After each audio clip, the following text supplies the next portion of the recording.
ناظرین السلام علیکم، آپ دیکھ رہے ہیں سیاسی ٹی وی۔ قومی خبرنامے میں آپ سب کا استقبال ہے۔ میں محمد صدیق۔ سب سے پہلے سرخیوں پہ ایک نظر ڈالتے ہیں۔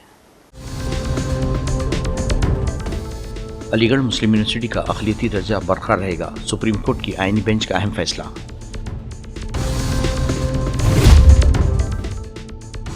بدعنوانی ایک بیماری ہے، اسے جڑ سے ختم کیا جانا ضروری۔ سینٹرل ویجیلنس کمیشن کی بیداری اجلاس سے صدر جمہوریہ مرمو کا خطاب۔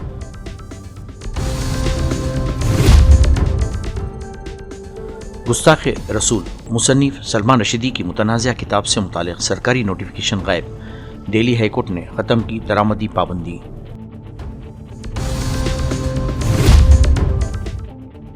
امریکہ میں شرائح سود میں کمی کا عالمی بازار میں سونے کی قیمتوں پر اثر، ہندوستان میں اور مہنگا ہو جائے گا سونا۔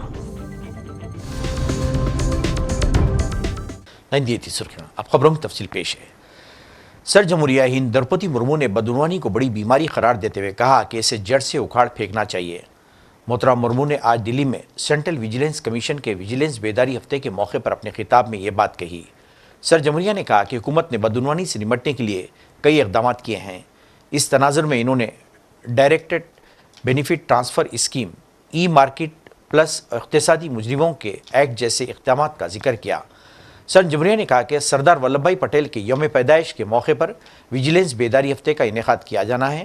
انہوں نے کہا کہ اعتماد کسی بھی معاشرے کی بنیاد ہوتا ہے، جبکہ بدعنوانی معاشرے میں اعتماد کو کم کرتی ہے۔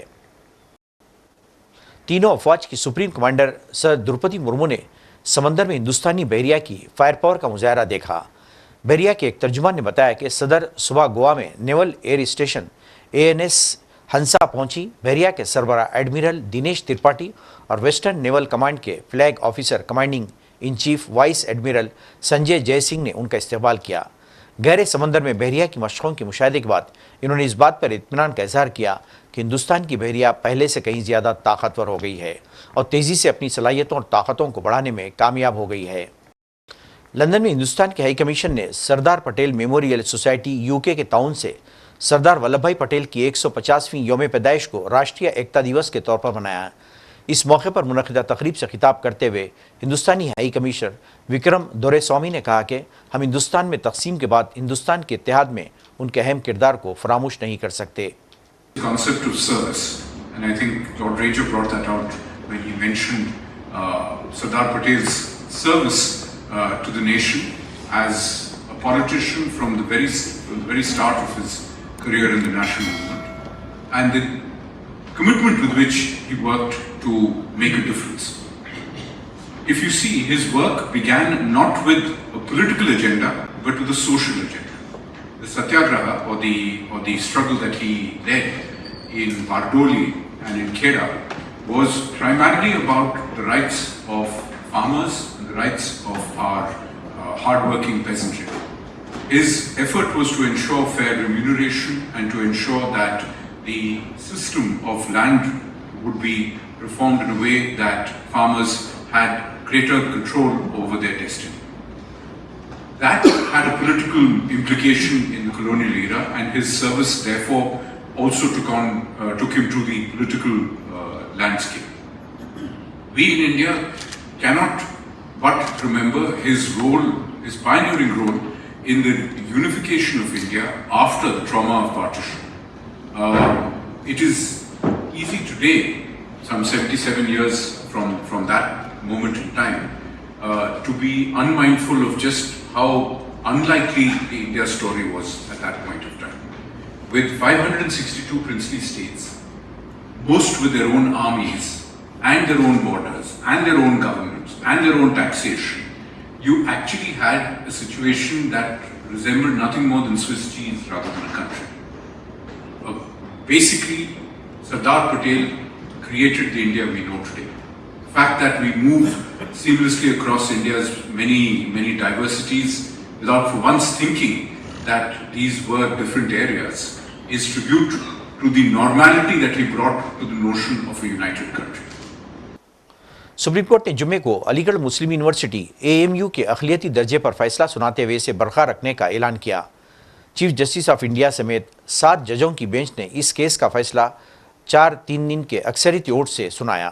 عدالت نے اپنے فیصلے میں کہا کہ علی گڑھ مسلم یونیورسٹی ایک اقلیتی ادارہ ہے اور اس کا اقلیتی درجہ برقرار رہے گا۔ چیف جسٹس نے کہا کہ آرٹیکل 30A کے تحت کسی ادارے کو اقلیتی ادارہ قرار دینے کے معیارات کیا ہیں؟ آرٹیکل 19(6) کے تحت کسی بھی شہری کے ذریعے قائم تعلیمی ادارے کو منظم کیا جا سکتا ہے۔ آرٹیکل 30 کے تحت دیے گئے حقوق مکمل آزاد نہیں ہیں۔ اقلیتی تعلیمی اداروں کو آرٹیکل 19(6) کے تحت ضابطہ بندی کی اجازت دی گئی ہے، بشرطے کہ اسے ادارے کے اقلیتی کردار کی خلاف ورزی نہ ہو۔ چیف جسٹس نے مزید وضاحت کی کہ مذہبی کمیونٹی ایک ادارہ قائم کر سکتی ہے لیکن اس کے انتظام نہیں چلا سکتی۔ یہ بھی کہا گیا ہے کہ مخصوص قوانین کے تحت قائم ہونے والے اداروں کو آرٹیکل 31 کے تحت تبدیل نہیں کیا جا سکتا۔ اس فیصلے کے تحت 1967 کے اس فیصلے کو بھی مسترد کر دیا گیا ہے جس میں AMU کو اقلیتی درجہ دینے سے انکار کیا گیا تھا۔ عدالت کے مطابق AMU کی حیثیت ایک اقلیتی ادارے کے طور پر برقرار رکھنے کا مقصد مسلمانوں کی تعلیمی ترقی میں مدد فراہم کرنا ہے۔ یہ کیس کئی دہائیوں سے تنازع کا شکار تھا اور 2005 میں الہ آباد ہائی کورٹ نے اس ترمیم کو غیر آئینی قرار دیتے ہوئے اسے رد کر دیا تھا۔ بعد میں 2006 میں مرکز نے الہ آباد ہائی کورٹ کے فیصلے کو سپریم کورٹ میں چیلنج کیا اور 2019 میں اس کیس کو 7 ججز کی بینچ کو بھجوا دیا گیا تھا۔ سماجوادی پارٹی کے سینئر رکن راجیہ سبھا اور سابق مرکزی وزیر رام جی لال سمن نے علی گڑھ مسلم یونیورسٹی AMU کی اقلیتی حیثیت کی بحالی کے لیے سپریم کورٹ کے آج دیے گئے فیصلے کا خیر مقدم کیا ہے، لیکن یہ بھی کہا کہ یہ فیصلہ ابھی تک نامکمل ہے۔ ایک پریس ریلیز میں انہوں نے کہا کہ AMU کی اقلیتی حیثیت کی بحالی کے لیے راجیہ سبھا میں پیش کیے گئے پرائیویٹ ممبر بل کو پاس کرانے کی ہر ممکن کوشش کریں گے۔ دہلی ہائی کورٹ نے سلمان رشدی کی کتاب دی سیٹینک ورسز پر عائد دہائیوں پرانی درآمدی پابندی کو ختم کر دیا ہے۔ یہ فیصلہ اس وقت آیا جب عدالت کو بتایا گیا کہ 1988 میں لگائی گئی اس پابندی کو کوئی سرکاری نوٹیفیکیشن نہیں مل سکا۔ حکومت کی طرف سے متعلقہ وزارتیں اور حکام پابندی کے اصل دستاویزات فراہم کرنے میں ناکام رہے۔ اس فیصلے کے بعد اب اس کتاب کی ہندوستان میں درآمد کی راہ میں قانونی رکاوٹیں ختم ہو گئی ہے۔ مدھیہ پردیش کے شہر بھوپال سے بی جے پی کی سابق رکن پارلیمنٹ سادھوی پرگیا سنگھ ٹھاکر کے خلاف 2008 کے مالیگاؤں بم دھماکے کیس میں ممبئی کی خصوصی NIA عدالت نے ایک بار پھر وارنٹ جاری کیا ہے۔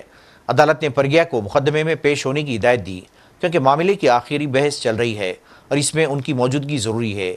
NIA عدالت کے جج AK لاہوٹی نے کہا کہ چونکہ یہ مقدمہ اہم مرحلے میں ہے اس لیے پرگیا سنگھ ٹھاکر کو عدالت میں پیش ہونا چاہیے تاکہ سماعت کا عمل مکمل ہو سکے۔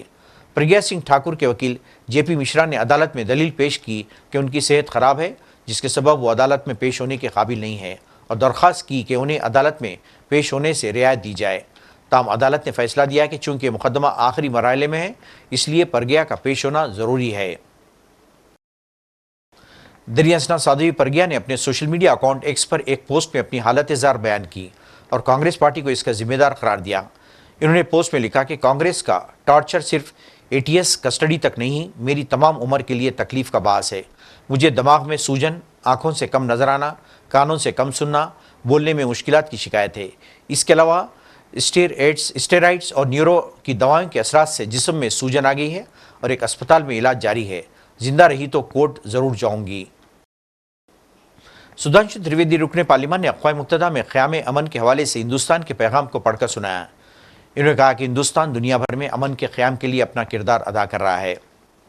Our cumulative experience is that in most cases today, conflict resolution lies in the socio-political domain. Peacekeeping leads to a situation wherein the socio-political engagement can take place. It cannot replace them.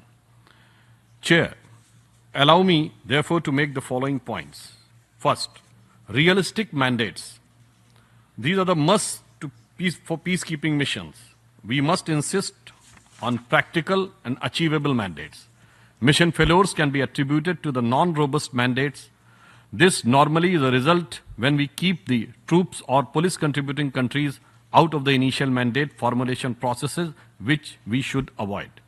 Second, the capability enhancement and the commensurate resources for peacekeepers. In the recent years, peacekeepers have experienced a great level of asymmetric threats ranging from landmines to IEDs. We cannot remain indifferent in these prospects. Peacekeepers' equipment should be guaranteed to their safety while enhancing their performance. Further, adequate resources must be provided to commensurate with the mandate. Third, we feel that all missions components and their leadership be subjected to the performance review for achieving the unity and effort towards the mandate, but this must include military, police, and civil verticals as an essential prerequisite. Fourth, protection of civilians. Mandate must be clear and realistic with a line of effort focusing on strengthening the host state security institutions to take on the tasks to POC, expecting states emerging from the conflict to take on such tasks without support is unreasonable.